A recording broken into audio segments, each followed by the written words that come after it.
দুটি ছেলে, একজন প্রবাসী, অন্যজন সে গ্রামের নেতা বড়ই সাহসী।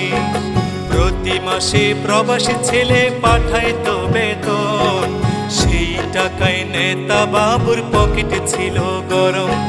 নিজের নামে কিনলো জমি, করলো দালান ঘর, দিন বদলে মা ভাইকে করে দিল পর।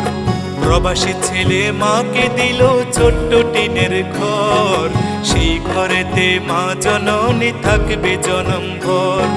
প্রবাসী ছেলে মাকে দিল ছোট্ট টিনের ঘর, সেই ঘরে মা জননী থাকবে জনমভর। মা জননী খোদার কাছে বলে দুহাত তুলে, বুকের মানিক প্রবাসেতে রেখো আল্লাহ সুখে। একজন প্রবাসী বড় মিথ্যেবাদী, ওরা শত